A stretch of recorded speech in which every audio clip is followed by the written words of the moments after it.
নমস্কাৰ, এই মুহূৰ্তত আহি পৰিছে আজিৰ কেইবাটাও গুৰুত্বপূৰ্ণ খবৰ। প্ৰথমটো খবৰ, কংগ্ৰেছ বিজেপি কৰ্মীৰ মাজত প্ৰচণ্ড মাৰপিটৰ ঘটনা সংঘটিত হৈছে।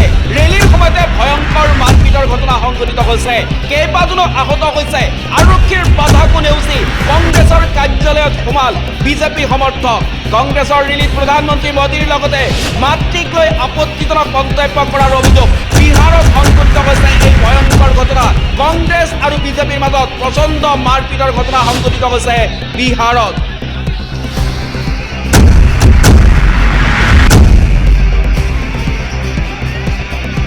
এই মুহূৰ্তত আহি পৰিছে আন এটা গুৰুত্বপূৰ্ণ খবৰ। মাদানী আৰু ৰাহুল গান্ধীয়ে সাহস আছে যদি অসমীয়াৰ লগত যুঁজি চাওক, আমি যুঁজিম আৰু জিকিম।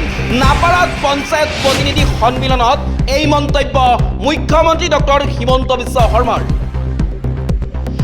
এই মুহূৰ্তত আহি পৰিছে আন এটা গুৰুত্বপূৰ্ণ খবৰ। অসমৰ যুৱতীৰ সৈতে ৬০ বছৰীয়া বৃদ্ধৰ ফেচবুক প্ৰেম। বেনাৰসৰ পৰা শিৱসাগৰত প্ৰেমিকাক লগ পাবলৈ আহি লটি ঘটি খালে। ৩ বছৰৰ প্ৰেম কাহিনী। বেনাৰসৰ বৃদ্ধ মহেশ গুপ্তা আৰু অসমৰ এগৰাকী যুৱতীৰ প্ৰেম কাহিনী।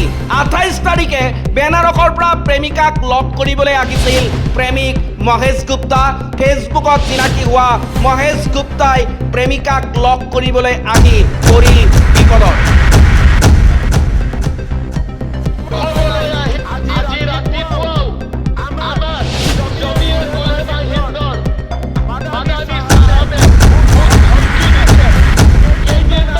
এই মুহূৰ্তত আহি পৰিছে আন এটা গুৰুত্বপূৰ্ণ খবৰ। ৰাজ্যৰ লাখ লাখ পঞ্চায়ত প্ৰতিনিধিসকললৈ ভাল খবৰ। মুখ্যমন্ত্ৰী হিমন্ত বিশ্ব শৰ্মাই কৰিছে বৃহৎ ঘোষণা। ক্ষমতা বৃদ্ধিৰ লগে লগে প্ৰতিনিধিসকলে লাভ কৰিব বৃহৎ চৰকাৰী সুবিধা।